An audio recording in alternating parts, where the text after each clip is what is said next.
gusenga kwanjye kukugereho, manura amahoro yanjye.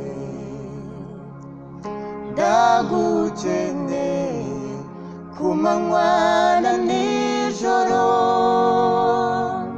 mu bihe byose umbe hafi.